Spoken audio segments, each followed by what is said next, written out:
السلام علیکم ورحمۃ اللہ تعالی وبرکاتہ۔ بسم اللہ الرحمن الرحیم، الحمد للہ وکفی وسلام علی عبادہ الذین اصطفی، والصلاة والسلام علی من لم یکن هذا الورى وعلى آلہ الطیبین واصحابہ الطاہرین وعلى اولیاء الہدی۔ اما بعد فقد قال اللہ تعالی فی شأن حبیبہ ان اللہ وملائکتہ یصلون علی النبی یا ایھا الذین آمنوا صلوا علیہ وسلموا تسلیما۔ اللهم صل على سيدنا محمد وعلى آله وصحبه أفضل صلواتك وعدد معلوماتك وبارك وسلم صلاة وسلام عليك يا رسول اللہ۔ ایک مرتبہ اور درود شریف کا نذرانہ پیش کریے۔ اللهم صل على سيدنا محمد وعلى آله وصحبه أفضل صلواتك وعدد معلوماتك وبارك وسلم صلاة وسلام عليك يا رسول اللہ۔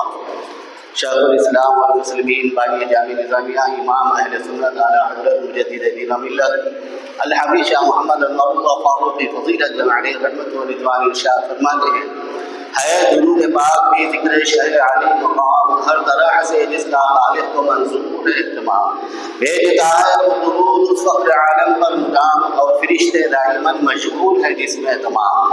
کیسی طاعت ہوگی وہ جس میں ہو خود حق بھی شریک، ہے جو طاعت سے بری جس کا نہیں کوئی شریک۔ ایک مرتبہ اور بآواز بلند جھوم کر درود شریف کا نذرانہ پیش کریے۔ اللهم صل على سيدنا محمد وعلى آله وصحبه افضل صلواتك وعدد معلوماتك وبارك وسلم صلاة وسلام عليك يا رسول اللہ۔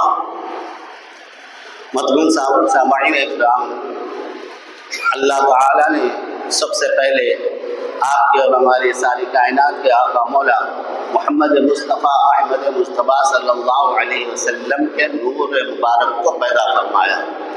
پھر اس کے بعد اللہ تعالی نے اپنے حبیب پاک صلی اللہ علیہ وسلم کے نور سے عرش کو بنایا، کرسی کو بنایا، لوحوں کو بنایا۔ لوح کہتے ہیں تختی کو۔ اب یہ تختی ہمارے جیسی تختی نہیں، جیسا اللہ نے چاہا ویسی عظیم الشان لوح کو بنایا اور قلم کو بنایا۔ قلم کو بھی کس کے نور پاک سے بنایا؟ اللہ تعالیٰ نے حبیب پاک صلی اللہ علیہ وسلم کے نور سے پیدا کیا۔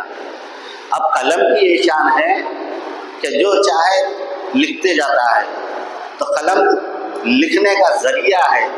تو اللہ تعالیٰ نے حبیب پاک صلی اللہ علیہ وسلم کے نور مبارک سے قلم کو بنایا۔ آج لوگ یہ بحث کرتے ہیں کلمہ پڑھنے کا دعویٰ کر کے کہ حضور صلی اللہ علیہ وسلم کو لکھنا نہیں آتا تھا، نعوذ باللہ من ذالک، کہ حضور صلی اللہ علیہ وسلم کی شان میں بے ادبی کرتے ہیں کہ حضور صلی اللہ علیہ وسلم کو لکھنا نہیں آتا۔ اور یہ کلمہ پڑھنے والے پھر کوئی جاہل نہیں ہیں بلکہ عالم ہیں، بڑی بڑی کتابیں پڑھے ہوئے ہیں، بڑے بڑی سندیں حاصل ہوئی ہیں، درس دیتے ہیں لوگوں کو، لوگوں کے سامنے تفسیر بیان کرتے ہیں، حدیث بیان کرتے ہیں، فقہ بیان کرتے ہیں۔ نعوذ باللہ، یاد رکھیے کہ کتنا بھی بڑا عالم ہو، کتنا بھی بڑا مفسر ہو، محدث ہو، فقیہ ہو، مگر حضور صلی اللہ علیہ وسلم کے ساتھ معاملہ صحیح نہیں رہا تو پھر کچھ بھی کام میں آنے والا نہیں ہے۔ کہ اللہ تعالیٰ حضور صلی اللہ علیہ وسلم کے متعلق اس دنیا میں تشریف لانے کے بعد بھی یہ ارشاد فرماتا ہے کہ وَعَلَّمَكَ مَا لَمْ تَكُنْ تَعْلَمُ، اے حبیب صلی اللہ علیہ وسلم آپ جو کچھ نہیں جانتے تھے اللہ تعالیٰ نے سب کچھ سکھلا دیا۔ تو اللہ تعالیٰ لکھنے سے سکھلانے سے جو ہے تو اللہ تعالیٰ خاموش رہا اور حبیب محضور رہے نعوذ باللہ، جو کچھ نہیں جانتے تھے اللہ تعالیٰ نے کہتا ہے کہ سکھلا دیا۔ اور جب پہلی وحی آئی اس میں اللہ تعالیٰ یہی ذکر کر رہا ہے کہ اقرأ بسم ربک الذی خلق، اقرأ بسم ربک الذی خلق، کہ اپنے رب کے نام سے پڑھیے جس نے پیدا کیا، خلق الانسان من علق۔ اس کے بعد بھی آیت میں اقرأ وربک الاکرم الذی علم بالقلم، جس نے قلم کے ذریعے سے سکھلایا، قلم کے ذریعے سے سکھلایا۔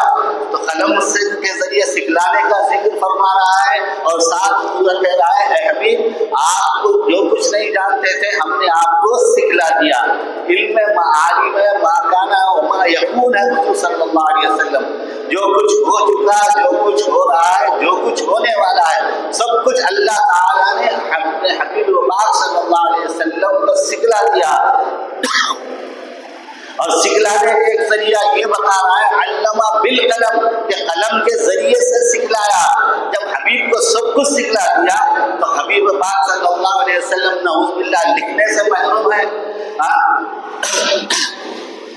ایک سجاد نعمانی جو سو یہ کہتا ہے کہ حضور صلی اللہ علیہ وسلم کے تعلق سے کہ آپ ایک کتاب نازل ہوئی تو ایسے شخص پر نازل ہوئی جو اپنا نام بھی لکھنا نہیں جانتا تھا. نعوذ باللہ من ذالک.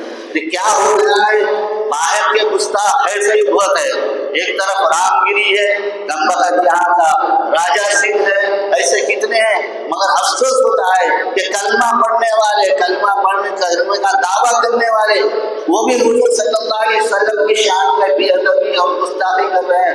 تو یاد رکھیے کہ یہ جو کافر ہے اس سے بدتر یہ کلمہ پڑھ کر کلمے کا دعویٰ کر کے اس کے بعد سرکار کی شان میں گستاخی کر رہے ہیں تو وہ اس سے بھی بدتر ہے. تو محترم سامعین اکرام یہ باہر کے گستاخوں کی بھی ہمیں سرکوبی کرنا ہے اور جو کر رہے ہیں بڑا اچھا کام کر رہے ہیں مگر اس کے ساتھ ساتھ جو ہماری صفوں میں جو گستاخ ہے یاد رکھیے کہ ان گستاخوں کی بھی جو سرکوبی کرنا ہمارے لیے ضروری ہے. ان سے اجتناب کرنا ان سے پرہیز کرنا بہت ضروری ہے. یہ بحث ایک بہت بڑی جو وقت طلب ہے اور بہت اس کا عنوان بہت بڑا ہے. کبھی انشاءاللہ گفتگو کروں گا. بہرحال یاد رکھیے کہ گستاخ باہر ہی نہیں ہے, گستاخ جو اسلام میں بھی نظر آئیں گے. اور یہ آج کی بات نہیں ہے, صحابہ کے دور میں بھی ایسے تھے کہ باہر کے گستاخ تھے تو پھر اندر کے بھی گستاخ تھے. اندر کے جو گستاخ تھے ان کو اللہ تعالیٰ نے منافقین کا خطاب دیا, منافقین کہا ان کے بارے میں. تو یہ اندر کے جو گستاخ ہے وہ منافقین ہے اور منافقین کے تعلق سے کئی مرتبہ متعدد مرتبہ قرآن میں ہمیں توجہ دلائی گئی ہے کہ یہ منافقین ہے, یہ ان کی ایسی چال ہے, ان سے کا ایسا مکر ہے, ان کا ایسا فریب ہے. اور احادیث میں بھی آیا ہے کہ تم ان کی نمازوں کو مت دیکھو, ان کے روزوں کو مت دیکھو, ان کے تقوی کو مت دیکھو, بلکہ یہ جو سو ٹھکرا گئے مردود ہے, ابلیس کے راستے پر ہیں. تو محترم سامعین اکرام اللہ تعالیٰ ایسے لوگوں کی صحبت سے ان کے مکر و فریب سے ہمارے حفاظت فرمائے. تو بہرحال اللہ تعالیٰ نے حبیب پاک صلی اللہ علیہ وسلم کے نور مبارک سے عرش کو بنایا, کرسی کو بنایا, لوح کو بنایا, قلم کو بنایا, جنت و دوزخ کو بنایا, فلک کو بنایا, ملک کو بنایا, جہانوں کو بنایا, پہاڑوں کو بنایا, زمینوں کو بنایا, آسمانوں کو بنایا. ہر چیز کو اللہ تعالیٰ نے کس کے نور سے بنایا؟ اپنے حبیب پاک صلی اللہ علیہ وسلم کے نور مبارک سے. اسی لیے اللہ کے رسول صلی اللہ علیہ وسلم ارشاد فرماتے ہیں کہ اللہ تعالیٰ نے سب سے پہلے میرے نور کو پیدا فرمایا اور میرے نور سے ساری چیزوں کو پیدا فرمایا.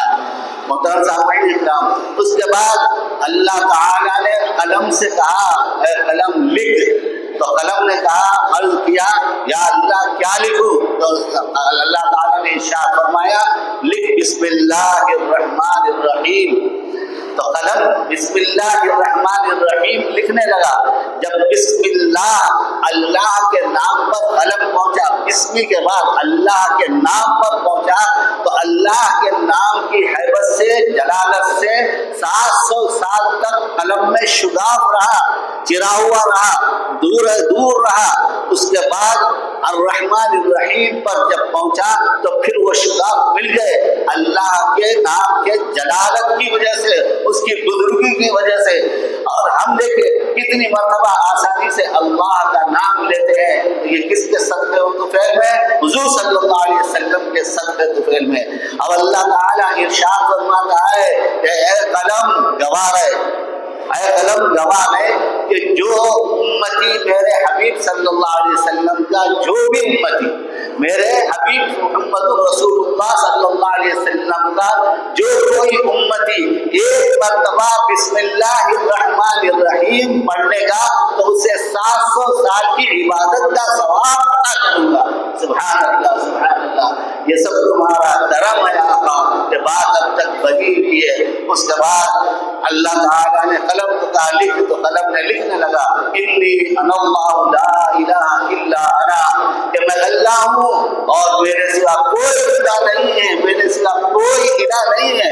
لا الہ الا اللہ، لا انی انا اللہ لا الہ الا انا، انی انا اللہ لا الہ الا انا۔ اس کے بعد قلم کو کیا حکم ہوا؟ قلم لکھ رہا ہے وہ محمد رسولی، کہ محمد صلی اللہ علیہ وسلم میرے رسول ہے۔ جب ابتدائی اللہ تعالیٰ نے اپنی الوہیت کا جو اعلان کیا تو اس کے ساتھ ساتھ محمد رسول اللہ صلی اللہ علیہ وسلم کی رسالت کا بھی اعلان کیا کہ انی انا اللہ لا الہ الا انا و محمد رسولی، کہ میں اللہ ہوں، میرے سوا کوئی عبادت کے لائق نہیں اور محمد صلی اللہ علیہ وسلم میرے رسول ہیں۔ من استسلم بقضائی وصبر على نعمائی وصبر على بلائی وشکر على نعمائی ورضی فكتبته صدیقین وبعثته یوم القیامة مع الصدیقین۔ اس کے بعد اللہ تعالیٰ نے قلم کو ارشاد فرمایا، قلم لکھ رہا ہے کہ من استسلم بقضائی، کہ جو کوئی اللہ تعالیٰ کے فیصلوں پر سر تسلیم کم کیا اور اس کی آزمائشوں پر صبر کیا اور اس کی نعمتوں کا شکر ادا کیا اور اللہ سے راضی رہا، تو اللہ تعالیٰ نے ارشاد فرمایا قلم لکھ رہا ہے تو میں اسے میں اسے صدیق لکھ دوں گا۔ وبعثت یوم القیامت مع الصدیقین، اور قیامت کے دن صدیقین کے ساتھ اٹھاؤں گا۔ تو دیکھیے کہ اللہ کی قضا پہ راضی رہنا، بلاؤں پہ راضی رہنا اور نعمتوں کا شکر ادا کرنا، تو یہ کتنا بڑا درجہ ہے کہ اللہ تعالیٰ فرماتا ہے کہ قیامت میں صدیقین کے ساتھ حشر کروں گا، اس کا نام بھی صدیق رکھوں گا۔ اب صدیق کا درجہ کیا ہے یہ دیکھیے کہ اللہ تعالیٰ انعام یافتہ لوگوں کا ایک جگہ ذکر کر رہا ہے، انعم اللہ علیہم من النبیین والصدیقین والشہداء والصالحین۔ انعام یافتہ لوگ کون ہیں؟ نبیین ہیں اور اس کے بعد صدیقین ہیں، نبیوں کے بعد صدیقین کا درجہ ہے۔ تو صدیقین کا درجہ عطا ہوتا ہے جو اللہ تعالیٰ کے فیصلوں پر راضی رہتا ہے اور اس کی آزمائشوں پر راضی رہتا ہے اور اس کی نعمتوں کا شکر ادا کرتا ہے۔ میں دعا ہے پروردگار ہم تمام کو صراط مستقیم مسلک حق اہل سنت و جماعت پر قائم و دائم رکھے۔ یا خدا جس میں جب تک کہ ہماری جان رہے کچھ پہ سب تیرے محبوب کے قربان رہے، کچھ رہے یا نہ رہے، پر یہ دعا ہے کہ امین نجات و سلامت ہمارا ایمان ہے۔ وصلی اللہ تعالی علی خیر خلقہ ونور عرشہ سیدنا محمد وعلی آلہ وصحبہ اجمعین برحمتک یا ارحم الراحمین والحمد للہ رب العالمین۔